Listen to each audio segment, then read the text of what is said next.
5,5 лет заключения за мечту о лучшей Беларуси. В Беларуси продолжаются суды над героями 2020 года. Людьми, которые не побоялись выступить против режима Лукашенко. Среди них есть и мои друзья и соратники. В 2020 году я узнала многих замечательных белорусов и белорусок. Одна из них Тоня Коновалова. Мы познакомились в мае прошлого года. Тоня, как и все мы, горела идеей перемен в Беларуси. Мы встречались на Комаровке, когда там проходил сбор подписей за Светлану Тихановскую. Мы все верили, что именно в этот раз все получится. Тоня бралась за любую работу. Собирать подписи целый день, под дождем, под ветром, ехать хоть куда, считать ночью, организовывать пикеты, да не вопрос. Помню, девчонки сами ездили и организовывали пикеты в регионах. Разрешенные пикеты в разрешенных местах. И тут нам начали вставлять палки в колеса. Тоня с девочками приехали в Столбцы и наблюдают такую картину. Экскаватор вырыл яму, водовоз налил в нее воды. И рабочие положили кусок совсем новой трубы. На ней даже ценник был. Тоня это снимала и комментировала. А эти говорят, прорвало, нельзя проводить митинг. Тем летом Тоня, как и я, редко видела своих детей.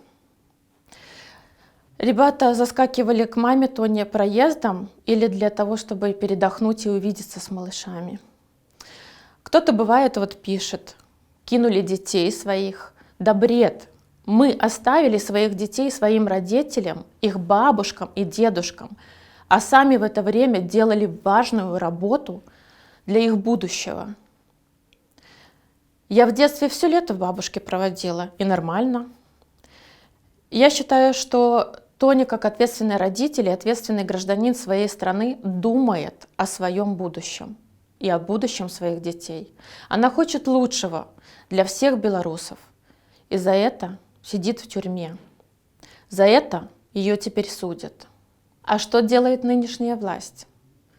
Что делает Лукашенко? Отнял у детей маму и папу, бросил Тоню и ее мужа Сергея за решетку. Органы опеки запугали бабушку и дедушку, что отберут у них внуков. Так что дети Тони вместе с ее мамой бежали за границу. Лукашенко насилует целую страну, травмирует психику тысячам маленьких белорусов, чьи родители находятся в тюрьмах. А сам бесится, когда о его сыне даже просто говорят. Кто ответит за все это? Сейчас идут суды над Тоней Коноваловой, над ее мужем Сергеем Ярошевичем, над десятками других белорусов. Прокурор запросил для Тони 5 лет и 5 месяцев общего режима. Для ее мужа 5,5 лет усиленного режима. И теперь все зависит от совести судьи и законопорядочности. А нас еще ждет процесс над Сергеем Тихановским. Что я хочу сказать?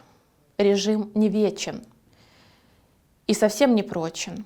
Как бы товарищ Маккей и подобные ему не доказывали обратное, как бы Балаба и прочие Карпенковы не запугивали народ, Тоня, Сергей и многие белорусы, которых я знаю и горжусь дружбой с ними, с честью пройдут через эти испытания. Они выйдут на волю скоро и обнимут своих детей. А что будете делать вы, генералы, министры, прокуроры, судьи и милиционеры? Что вы скажете своим детям? Как вы будете смотреть в глаза белорусам? Остановитесь и подумайте, если можете. Времени у вас мало.